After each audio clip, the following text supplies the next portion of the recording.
নমস্কার, আমাকে ভোটটা দেবেন। হ্যাঁ, আসসালামু আলাইকুম, আমাকে ভোটটা দেবেন। হ্যাঁ, প্রণাম নেবেন দাদা, আমাকে ভোটটা দেবেন। ওই যে ভোট প্রচার গুলো করছে, আর এটা একটা পদ্ধতি ভোট প্রচারের। আর মিডিয়াতে যে এক্সিট পোল দেখাচ্ছে, এটা একটা পদ্ধতি। তাহলে কি করবেন? মিডিয়া হলো গণতন্ত্রের চতুর্থ স্তম্ভ। মিডিয়া, সংবাদ মাধ্যম, সংবাদপত্র, এই টোটাল বিষয়টা হলো গণতন্ত্রের চতুর্থ স্তম্ভ। আর এই মিডিয়ার বর্তমান ভূমিকা জঘন্য, জঘন্য এবং জঘন্য, একেবারে জঘন্য, মানে পাতে দেওয়ার মতো নয়। মিডিয়া মানে এখন একটা ব্যবসার জায়গা পরিণত হয়েছে। মিডিয়া মানে বিজ্ঞাপন, মিডিয়া মানে ব্যবসা, মিডিয়া মানে টিআরপি, মিডিয়া মানে মিথ্যা একটা ছোট্ট খবরকে একটা বড় করে লাগানো, একটা বড় খবরকে চেপে দেওয়া। এটাই হলো বর্তমান মিডিয়ার কাজ। আমি আপনাদেরকে ছোট ভাই হিসেবে কিছু পরামর্শ দেব। আমাদের ইনসাফ বাংলা চ্যানেল যারা দেখেন প্রতিনিয়ত, তাদেরকে ধন্যবাদ জানাচ্ছি। যারা সাবস্ক্রাইব করে রেখেছেন, যারা ফলো করে রেখেছেন, তাদেরকে সবাইকে ধন্যবাদ জানাচ্ছি। তার সঙ্গে সঙ্গে ছোট্ট একটা পরামর্শ দেব, যে যদি সত্য খবর পরিবেশন আপনারা দেখতে চান, এখন দেখবেন যে মিডিয়াতে ওই ভোটের কি বলে যে আগে থেকে কে বেশি সিট পাবে, কে কম সিট পাবে, সব এক্সিট পুল বা বিভিন্ন রকম পুল বেরোচ্ছে, যে পুলগুলো সম্পূর্ণ এদেরকে ভোট প্রচার। এটা কিন্তু কোনো মিডিয়া পুল নয়। মানে একটা এলাকাতে থাকে, ধরুন একটা লোকসভা এলাকাতে 7টা বিধানসভা। 7টা বিধানসভা মানে 7 দুগুণে 3 7 21, প্রায় আপনার কিছু না হলেও 10 লাখের উপরে মানুষজন থাকে, কম বেশি করে আমি বলছি। তাহলে একটা এলাকায় গিয়ে 10টা মানুষের সঙ্গে বা 50টা মানুষের সঙ্গে কথা বলে একটা এক্সিট পুল হয় না। ওখানে মোদি এগিয়ে আছে, ওখানে রাহুল গান্ধী এগিয়ে আছে, ওখানে এবারে মমতা ব্যানার্জির হাওয়া, ওখানে এবার সিপিএম বামেরা ভালো ফল করতে চলেছে। এটা কিভাবে বলা হয়? না, এক্সিট পুল করে। একটা এলাকায় 10 লাখ মানুষ থাকে, একটা লোকসভা এলাকায়। সেই লোকসভা এলাকায় 50 জন, 100 জন বা 10 জন বা 20 জনের সঙ্গে কথা বলে মিডিয়াটা দেখাচ্ছে। অ্যাকচুয়ালি এটা কি করে জানেন? মিডিয়া এটা সম্পূর্ণভাবে রাজনৈতিক দলগুলির থেকে ছাড়া নেয়, বিজ্ঞাপন নেয়, টাকা নেয়, সেগুলোর মাধ্যমে এগুলো একটা ভোট প্রচার। মিডিয়া ভোট প্রচার করে। কে বলেছে মিডিয়া নিরপেক্ষ? মিডিয়া নিরপেক্ষ হলে এভাবে এক্সিট পুলের মাধ্যমে দেখাতো? 10টা মানুষের সঙ্গে, 100টা মানুষের সঙ্গে কথা বলে যে হ্যাঁ ওখানে দেখা যাচ্ছে এত পার্সেন্ট, 70% মানুষ বিজেপিকে চাইছে, 30% বিরোধীরা, বা 60% মানুষ মোদি হাওয়া, 60% বিরোধীরা, বা 90% মমতার হাওয়া, 10% বাম কংগ্রেসের। এইভাবে যে মিডিয়ার এক্সিট পুলগুলো দেখায়, মানে বলুন তো 90% বা 70% বা 60% যে বলছে, সেটা হিসাবটা কি বলছে? একটা বিধানসভা এলাকাতে থাকে প্রায় 2 থেকে 3 লক্ষ মানুষ, 4 লক্ষ মানুষ। একটা লোকসভা এলাকাতে প্রায় থাকে 10 থেকে 15 লক্ষ মানুষ, যার মধ্যে আমরা 10 জন, 20 জন বা 50 জনের ইন্টারভিউ নিয়ে বা তাদের মতামত নিয়ে তাদের সঙ্গে কথা বলে এই এক্সিট পুল করলাম। এভাবে কিন্তু তারা বলে না। তাহলে তারা কি করে? এটাকে একটা ভোটের প্রচার করে, মানুষের মধ্যে এই প্রভাব পড়ে। ও আবার মোদি আসছে, ও মিডিয়াগুলো তো সব বলছে মোদি মোদি। বাবা, তাহলে এবার ভেবেছিলাম রাহুল গান্ধীকে ভোট দেবো, বা এবারে ভেবেছিলাম বামেদেরকে বা সিপিএম কে ভোট দেবো, এবারে ভেবেছিলাম কংগ্রেসকে ভোট দেবো বা ইন্ডিয়া জোটকে ভোট দেবো, এবারে ভেবেছিলাম তৃণমূলকে ভোট দেবো বা আম আদমি পার্টিকে ভোট দেবো, বা আসাদুদ্দিন ওইসি বা নওশাদ সিদ্দিকীদের আইএসএফ কে ভোট দেবো। বেকার দিয়ে লাভ নেই। মিডিয়া তো দেখাচ্ছে যে এখানে সব তৃণমূল, বিজেপি ক্ষমতায় আসছে। বা মিডিয়া তো দেখাচ্ছে আমাদের বাংলাতে বিজেপি পাবে 20টা, তৃণমূল পাবে 22টা, বা বিজেপি পাবে 24টা, তৃণমূল পাবে আপনার 18টা।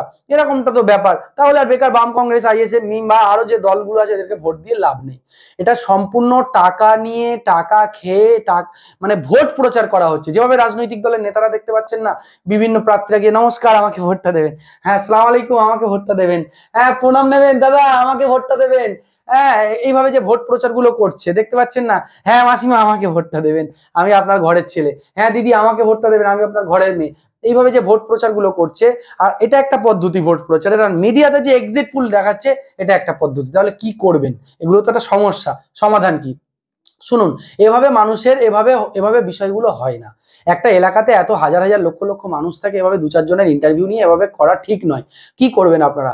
ভিডিও দেখুন। 1 নম্বর ভারতবর্ষের সাংবাদিক হলো রাবিশ কুমার। ভালো করে লিখে নিন মনে না থাকলে, রাবিশ কুমার। তার নাম ইউটিউব, ফেসবুক, ইনস্টাগ্রাম এইসব জায়গায় গিয়ে সার্চ করবেন, পেয়ে যাবেন। টুইটার কি লিখবেন? রাবিশ কুমার।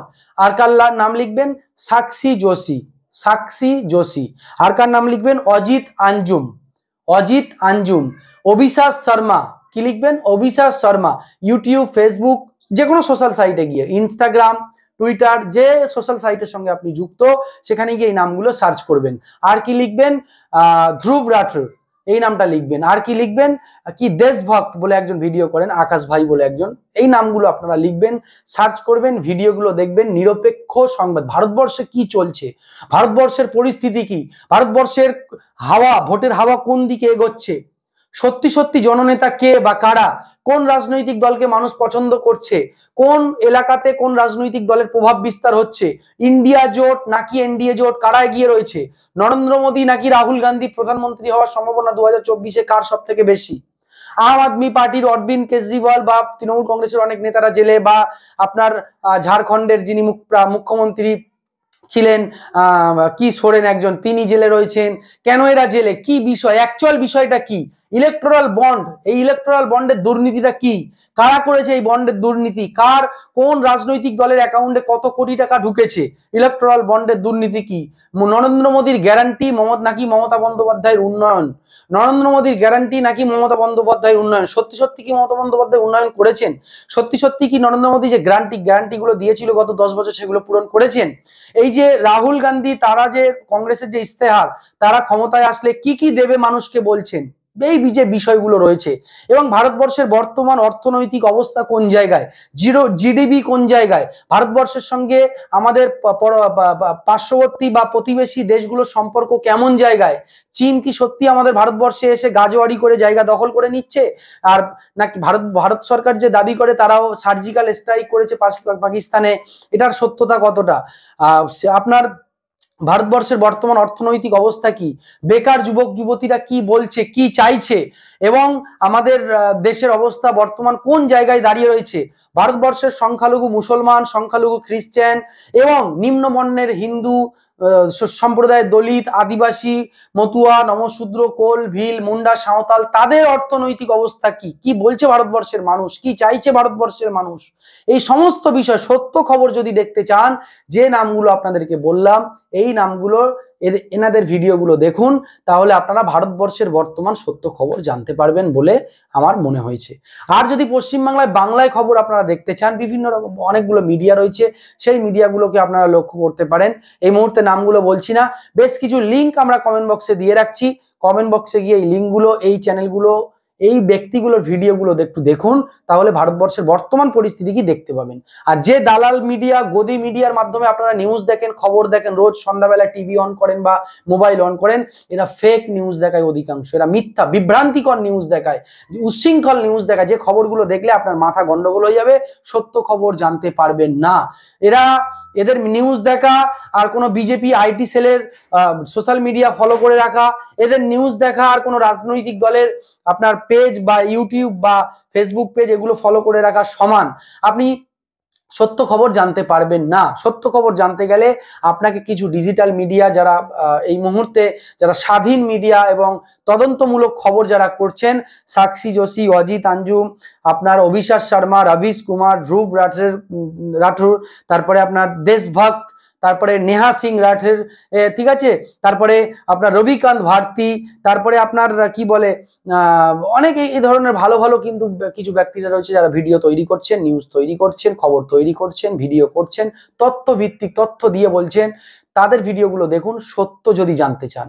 আর যদি মনে করেন নাই গদি মিডিয়ার খবর ঠিক আছে, ঠিক আছে, কিছু বলার নেই আমাদের, ভালো থাকবেন, ভিডিওটি ভালো লাগলে শেয়ার করবেন, আর কমেন্ট বক্সে যাদের নিরপেক্ষ সাংবাদিকতা যারা করছে, নিরপেক্ষভাবে যারা মিডিয়াতে কাজ করছে, দেশের সত্যিকারের খবর, দেশের বর্তমানে সত্যিকারের পরিস্থিতি যারা তুলে ধরছে, বেকার যুবক যুবতীদের যারা সমস্যা তুলে ধরছে, দেশের অর্থনৈতিক অবস্থা নিয়ে যারা খবর করছে, এই সমস্ত খবরগুলো আপনারা দেখুন এবং বেশি বেশি শেয়ার করুন। ধন্যবাদ সবাইকে।